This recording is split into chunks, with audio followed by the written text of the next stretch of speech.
After we decided to give things another shot, I made a point to stop doing all the things that used to annoy Claire. I quit texting her all the time to see where she was.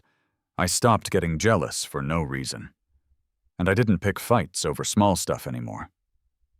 I even found a man's cufflink sitting on the passenger seat of her car that definitely didn't belong to me. Instead of making a scene, I just picked it up and put it in the center console for her. But Claire saw me do it, and her face got dark immediately, and she slammed her foot on the brakes.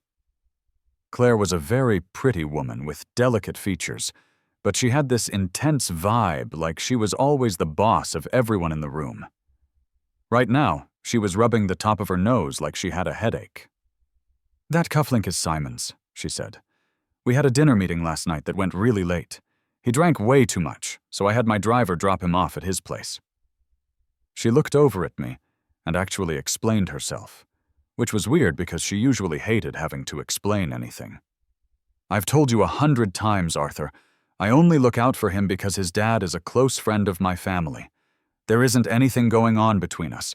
There never was, and there never will be." When she saw that I wasn't saying anything back, a look of worry cracked through her usually calm face. It was a look of helplessness I hadn't really seen on her before. "What do I actually have to do to make you believe me?" "Nothing," I said, keeping my voice totally normal. "I believe you. I'm not angry." It was like she punched a soft pillow. Her face just went blank for a second because she didn't get the reaction she expected. "Then why have you been so quiet this whole ride?" I looked down at my watch, doing a quick mental math problem to figure out how long it would take to get to the airport, and I ignored her question. "Didn't you say you hate it when people chatter about nothing?" I asked. "I'm running a bit late for work. Can you just let me out at this corner?"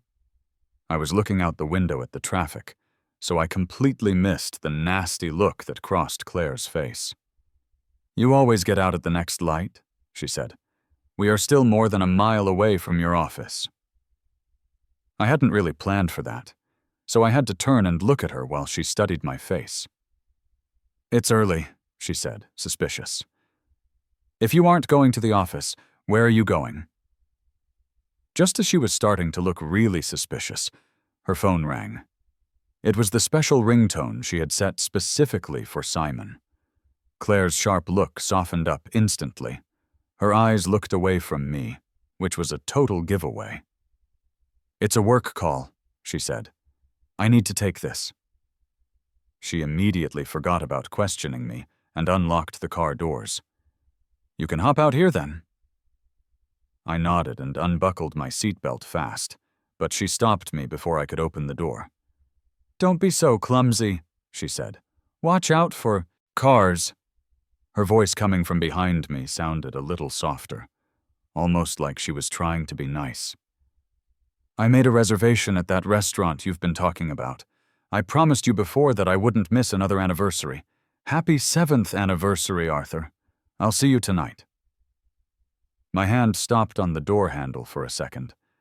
On our last anniversary, she had bailed on me to hang out with Simon. It had hurt me so bad back then, but thinking about it right now, I didn't feel anything at all.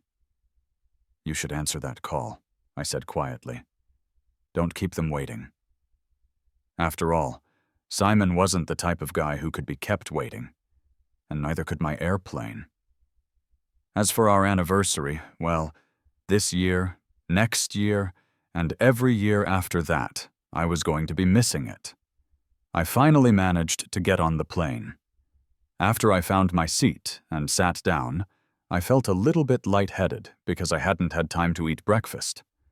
I reached into my pocket out of habit, and sure enough, I found 3 pieces of chocolate. Ever since I passed out from low blood sugar a long time ago, Claire had made it a rule to put a few chocolates in my pocket every single day. The sweet taste melted on my tongue, and the dizzy feeling went away pretty fast.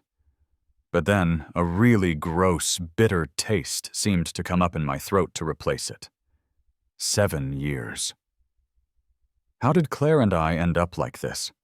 In the beginning, I honestly believed that Simon was just some nepotism hire she had to bring on board because his dad knew people. I thought that was the reason Claire had to be so strictly professional with me at the office while giving him special treatment. My department head, Mr. Henderson, gave me a hard time constantly, and nothing ever happened to him.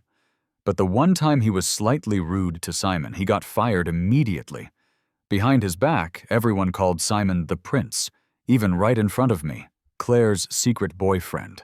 I forced myself to try and understand her tough spot, but the special treatment started leaking into our life at home.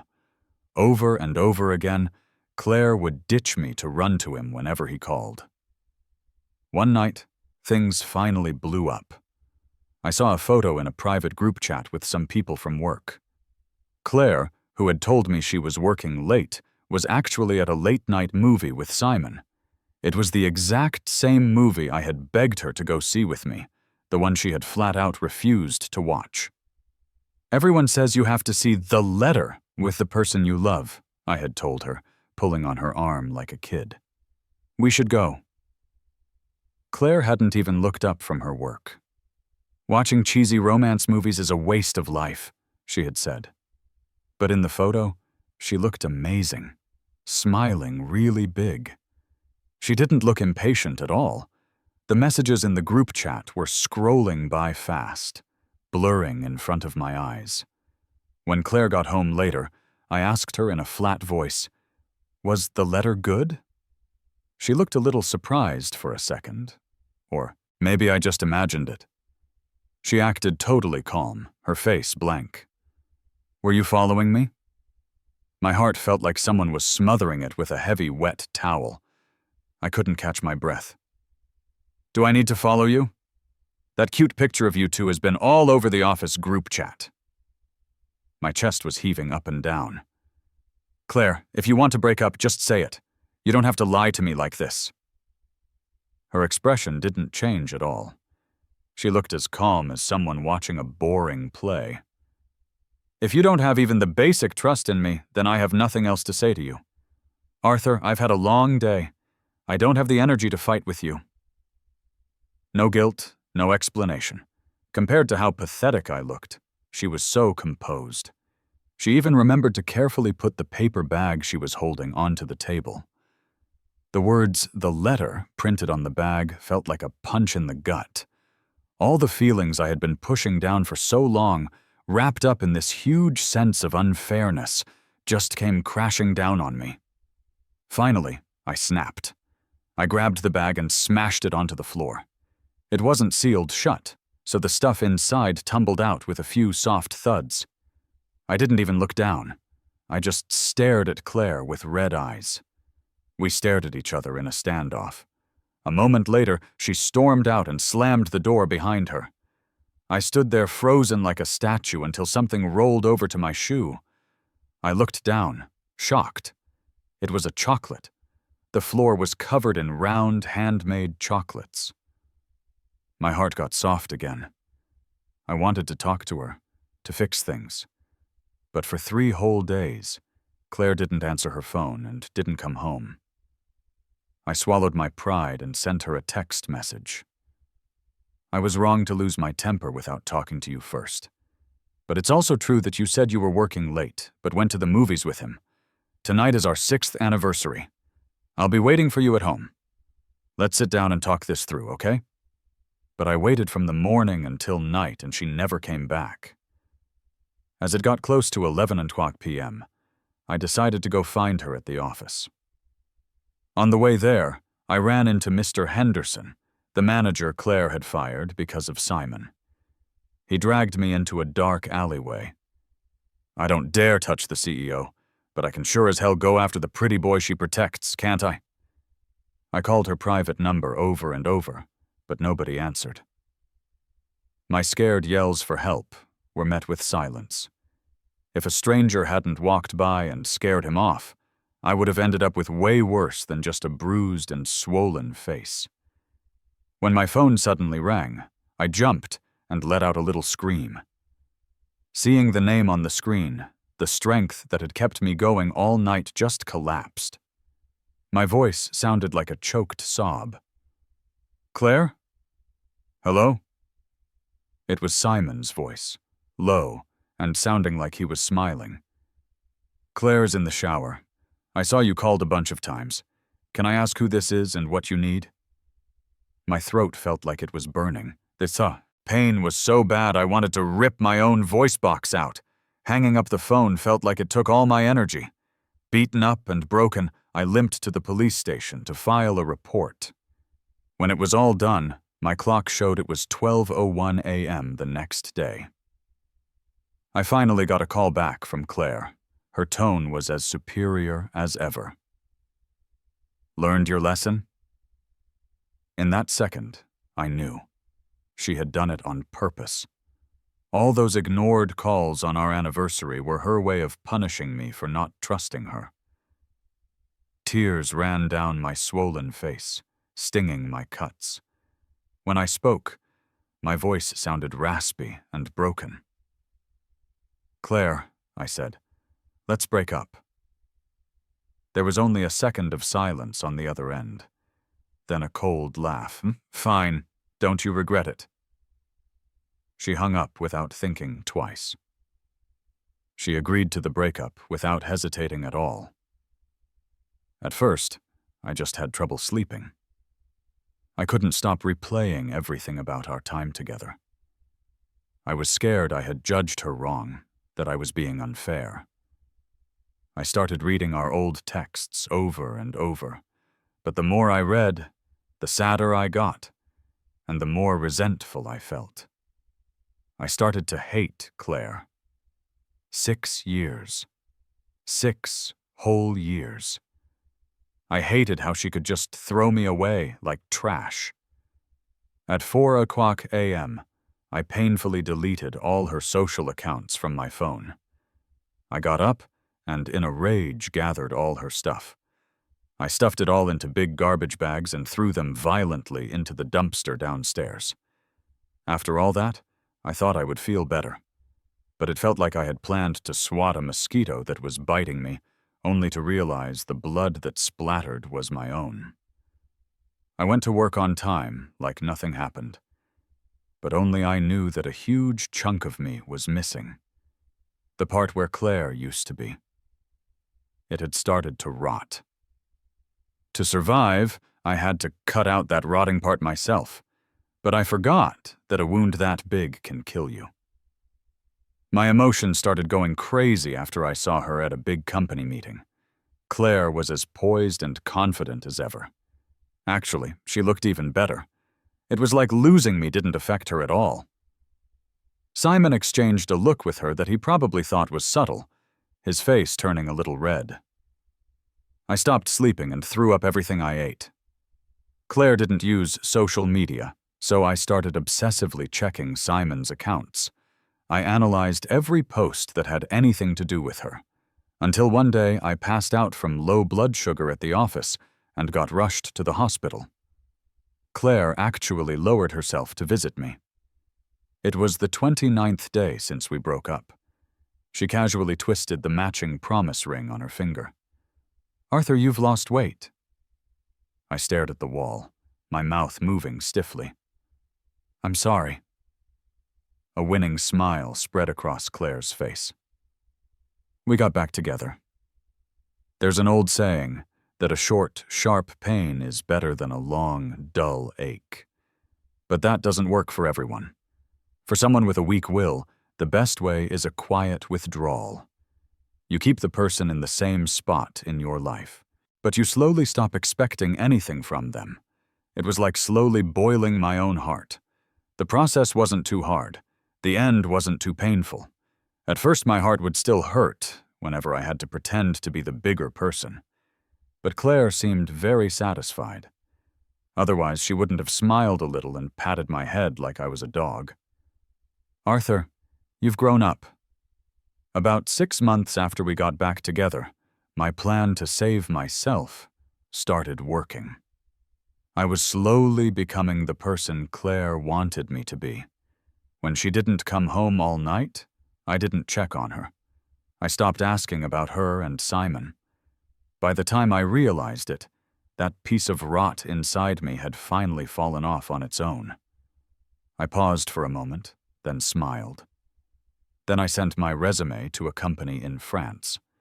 They had offered me a job before, but I had turned it down to stay with Claire. Luckily, they offered it to me again. I bought a plane ticket for 2 weeks later. I didn't plan on telling Claire. After all, our relationship had always been optional for her. I became more generous and understanding. But Claire, strangely, started getting unhappy. I thought I was just imagining things, and kept working late. When I got home, she stopped me before I could shower. Claire looked at me slowly. "Is there anything you want to tell me lately?" I yawned and shook my head, confused. "What's wrong?" "Nothing," she said, her voice flat. "Go ahead." But I soon learned she was actually angry. I had to deal with her advances in bed, which were getting more aggressive every time. Claire held me from behind, her warm breath on my neck. Her whispers were soft, but her movements felt heavy. "Simon has been giving you a hard time at work, making you work overtime? Why didn't you tell me, My stomach hurt. I honestly couldn't understand what she was mad about. I could only beg her to stop. Work is work. Personal is personal. I'm being good. Before, my old boss, Mr. Henderson, was always giving me trouble. Once he made me take the blame for a huge mistake. In a meeting with hundreds of people, Claire tore into me without mercy. "Even a pig wouldn't be this stupid," she had said. Back home, I swallowed my pride and said, "You can check the emails. Why wouldn't you listen to me in the meeting?" Claire's face had been blank, just like at the office. "Work is work, and personal is personal, Arthur. I only look at results. At the office, I'm your boss, not your girlfriend. I can't protect you." But 2 days later, my current boss was fired. The reason? He was rude to Simon. I worked hard and was the top performer. When my boss left, everyone assumed I'd get promoted. But Simon, who hadn't even finished his probation, was promoted by Claire over everyone else. He took the position and became my new boss. Now I was finally staying in my lane, not making a fuss and keeping work separate. But Claire's body went stiff, and she flipped me over. The light was too bright. Ishwoots raised a hand to cover my eyes, and tears slid out from the corners. But Claire insisted on pulling my hand away. I tried to resist, but I was too weak. "What are you doing?" She pried my hand away. Claire stared into my eyes, acting stubborn. "You used to look me in the eye." I had no idea what had gotten into her. I just stared back at her, annoyed. In that instant, a flash of anxiety crossed Claire's face. She weirdly covered my eyes with her hand. Then she leaned in to kiss me, saying my name over and over. "Arthur. Arthur." The next day, Claire suddenly asked Simon to give a work report. It was all work I had done, and Simon just stuttered, unable to say a thing. "If you don't even understand the basics of your own job," Claire said, her face stone cold, "then you don't need to be in this position." Everyone in the conference room was dead silent. After the meeting, the break room was buzzing. "God, the CEO was in a terrible mood today. Do you guys think the prince is about to lose his spot?" Everyone was talking. Someone pointed at me while I was making coffee. "Arthur, why are you so quiet? You're tough, man. You didn't even crack when the boss yelled at you like that." Honestly, I couldn't be bothered to get involved in their drama.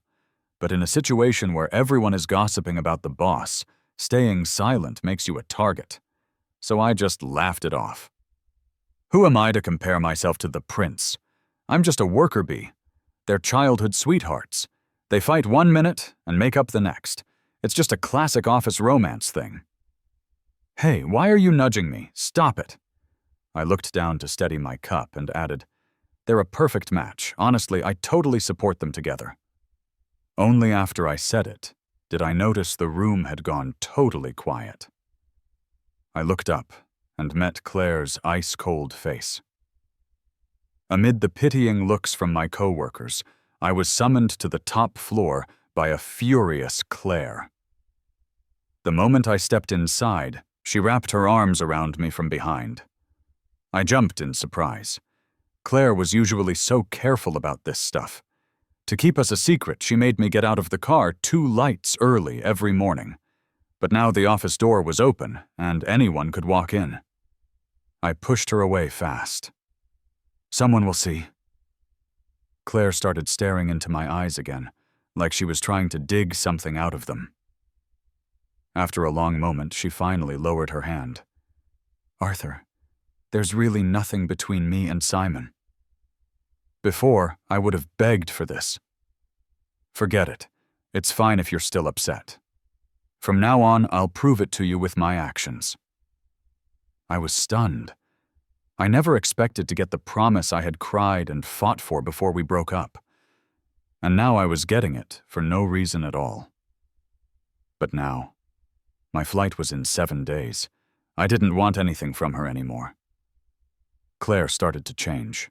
She suddenly began telling me everywhere she went, even though I didn't care. She became obsessed with forcing me to look at her face. But every time I did, she'd end up covering my eyes. It was like a derailed train suddenly getting back on track. Everything seemed to rewind to a time before Simon ever showed up. I suddenly thought maybe she wasn't completely indifferent after all. I decided I should tell her I was leaving face to face. I hadn't noticed when I bought the ticket, but my departure date was our 7th anniversary. And tomorrow was the day. I looked at the photo Claire had sent me from her business dinner as a way of checking in. I decided to tell her everything tonight. But then I saw it. Claire kissing Simon. The evening breeze, the summer night, the stars. The scene was exactly the same as the night we got together 7 years ago. Except back then, I was the one in Claire's arms. Now it was Simon. Simon looked triumphant. He looked at me, his eyes flashing with defiance. I couldn't help but laugh at myself. My heart felt like a pool of stagnant water. Finally, I was completely numb. Claire had been nervous for days.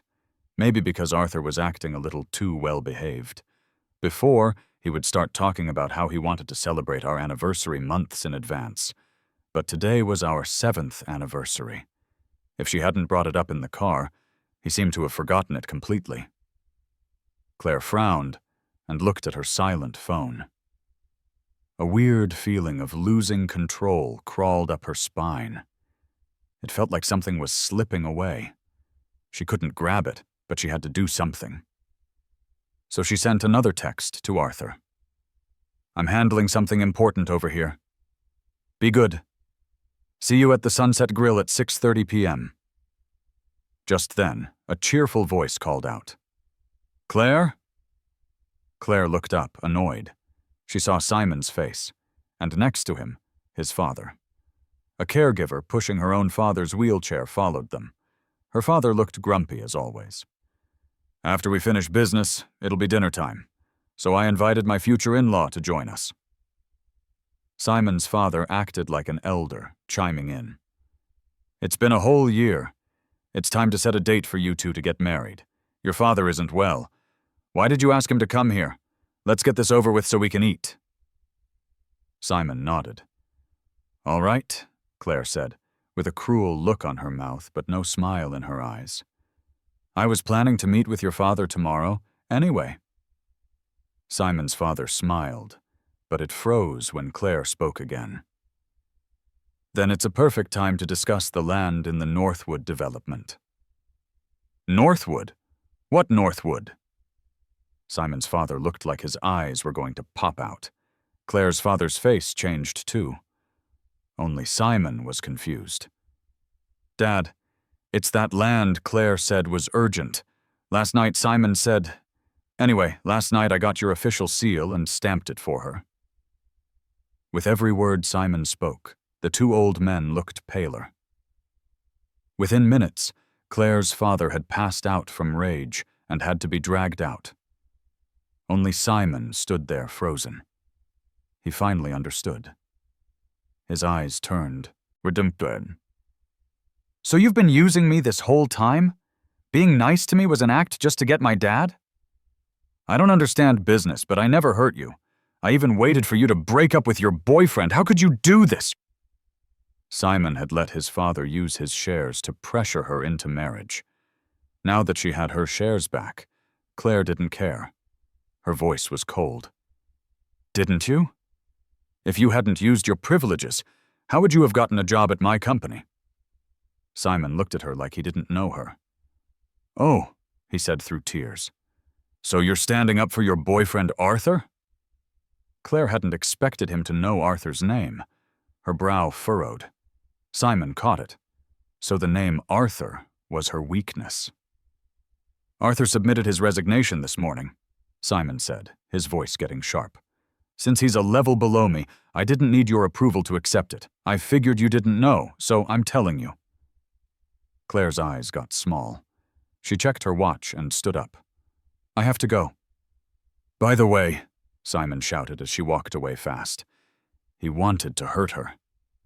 "Arthur saw us kiss last night." He watched Claire's hand freeze on the doorknob. "You should have seen the look on his face. Shame you missed it." Claire drove home instantly. Arthur didn't answer his phone. She opened the apartment door. Everything looked exactly the same. Arthur's pillow was on the sofa. His clothes were in the closet. Claire's heart started to calm down, but then she saw something on the nightstand. Their matching promise rings. Under the rings was a note. It read, "We're done. You can have this back." Her phone told her the number she dialed didn't exist. It felt like arrows hitting her heart. Then an unknown number called. Claire, who had been calm even when signing serious business deals, found her hand shaking. "Hello? Arthur?" A polite voice answered. "Ms. Claire, hello. We're the management from the Sunset Grill. It is 6:31 p.m., and neither you nor your boyfriend have arrived. Would you like to reschedule your proposal?" Her heart felt like it fell off a cliff. But Claire didn't have time to feel the pain. For the next several days, she worked non-stop to fight off the attacks from Simon's father and her own family. She knew where Arthur was, but couldn't go to him. Until the 29th day after their breakup. Her company was finally fully hers. She flew to the country where he was living. Claire held the promise ring tight in her hand. She finally understood that the bitter feeling in her chest was the feeling of being wronged. She thought, Arthur has really gone too far this time. It's one thing to be angry, but to leave the country? Whatever. He loves me so much. He only did this because he saw me kissing Simon and was mad. She told herself, all I have to do is go to him and smooth things over. He'll come right back. But on a street in that foreign country, she saw him from a distance. Her Arthur. Kissing another woman when Emily leaned in. I was totally shocked. A wave of heat shot from where she touched my cheek. She took a step back quickly. I was frozen. Why the cheek kiss? I'm sorry, you're just too cute, Emily said, looking down at me with bright eyes. I wanted to kiss your cheek, but I was afraid it would be too forward. I like you. Will you be my boyfriend? Now I was really speechless. When my coworkers joked the boss liked me, I hadn't taken it seriously. Emily was the general manager of our branch. Young, successful, and beautiful. Everyone thought she was amazing. We started talking when I stayed late to practice English. One time I fell asleep and woke up with a blanket over me. When Emily wasn't joking, she looked serious. Working overtime isn't a good habit, Just as I was going to explain, I saw a fun look in her eyes. But hard work deserves a reward. With her help, I got better at the job fast. 2 weeks in, I landed a huge deal. That put me up for a promotion, threatening another guy. He tried to get people to ignore me, but in a big meeting, Emily praised me and called him out. It was her way of protecting me. But I had a bad thought. So this is what it feels like to be Simon. Truthfully, after moving to France, I rarely thought about Claire. I knew leaving wouldn't affect her. Besides, Claire wasn't going to suddenly appear here like in a drama movie. Arthur? At that moment, I saw the woman who shouldn't be there walking toward me. Before I could react, Claire pulled me into a frantic hug. Her breathing was shaky. "Ms. Claire? You know Mr. Jones?" Emily asked, surprised. I was shocked too. Why did Emily know Claire? I was about to push Claire away, but she realized someone else was there and let go, standing next to me. She gripped my shoulder. "I forgot to introduce him. Arthur is my boyfriend." My brain crashed. I had no idea what Claire was doing. "Let go of me," I said. "We already broke up." Hearing this, Emily's eyes narrowed and she looked at Claire coldly. "Please let him go. Even though you're our client, I have to ensure the safety of my employees." The air around Claire got heavy. She looked at Emily with pure hate. "Your GM here has a habit of kissing her employees?" She cut Emily off with a sneer. "I don't find that very professional." I finally understood. Claire was the client behind the huge deal I had landed. A deep exhaustion hit me. The accomplishment I felt turned into a slap in the face. Adapting to a new country is hard, but you learn to love yourself by overcoming challenges. And besides that one deal, my other sales were great. I just didn't understand why Claire had to show up to tell me I couldn't live without her. I stopped struggling. "Claire, let me go." I gave Emily a look to say it was okay. Then I said to Claire, "Let's sit down and talk." It was a long, overdue talk. Claire looked tired. "That night, Simon kissed me so fast I didn't have time to dodge. Just like how Emily just approached you. But you've been angry long enough. I'm sorry. Can you come home with me now?" I never thought that even now she would think I was just throwing a tantrum. I laughed in disbelief. "I don't care about you and Simon anymore. Claire, when I said break up, I meant it." I didn't think she chased me here out of love. It was just her pride. My words shocked her. Her face went blank. "Why?" "There is no why," I said calmly. "It doesn't matter anymore. The love is gone. We broke up. It's normal." Claire studied me. "You're just resentful. A breakup? Fine, then I'll just win you back." I never knew Claire could be such a pest.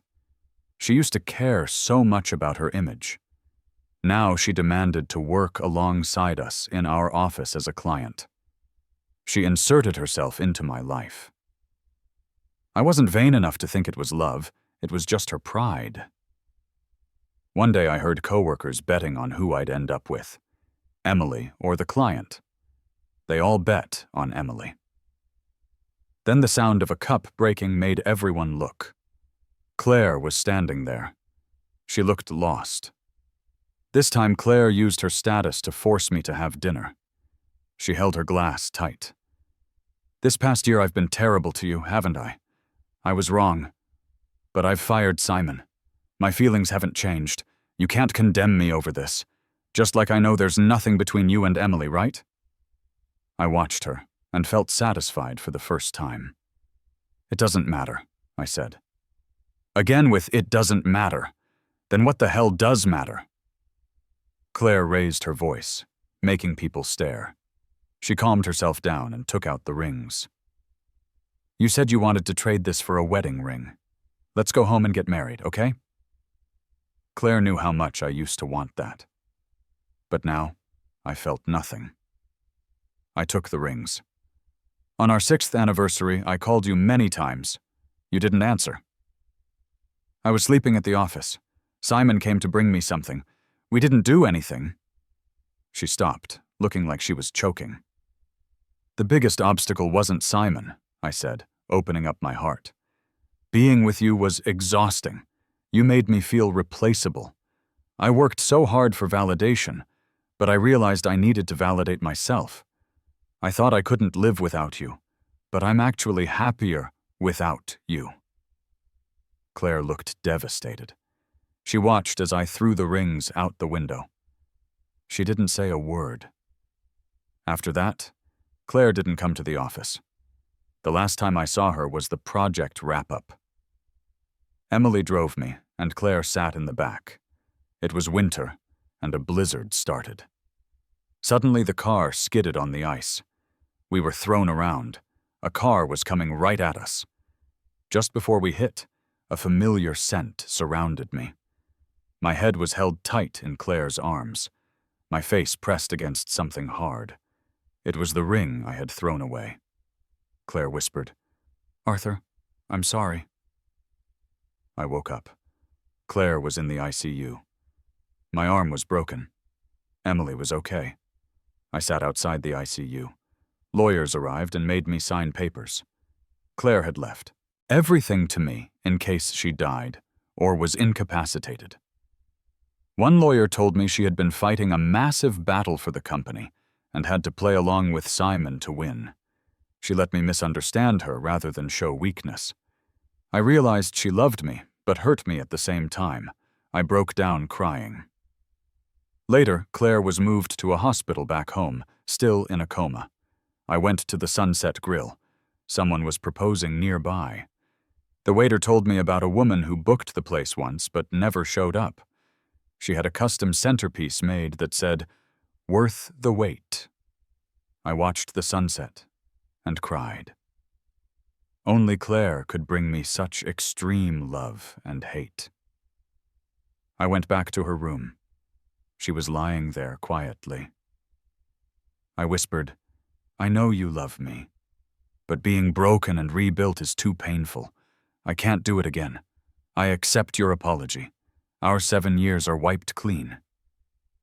I smiled softly. "Wake up soon. I wish you a life of freedom, Claire. It's just that I won't be in it." Claire's story. Claire had a long dream. She saw 19-year-old Arthur admitting he had never had steak before because he was poor. His honesty made her fall for him. But everything Claire loved, she lost. Her father was cruel. He even tried to marry her off to Simon to fix his own regrets. Claire plotted for years to get power and protect Arthur.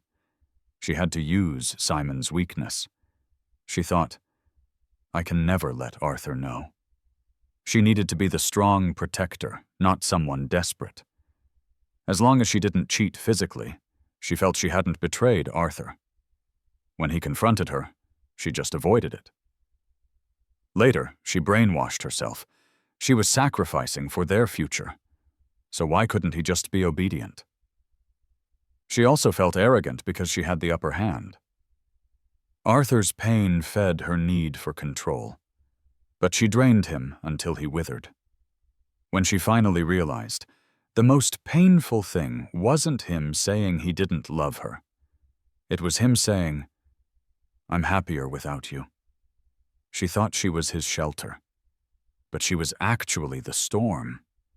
She fell in love with his diamond-tough heart, but she was the one who shattered it. When the car crashed, she didn't hesitate. As her eyes closed, Claire said, "I'm sorry for making you wait so long." A single tear slid from her eye. The monitor line went flat, finally giving way to silence.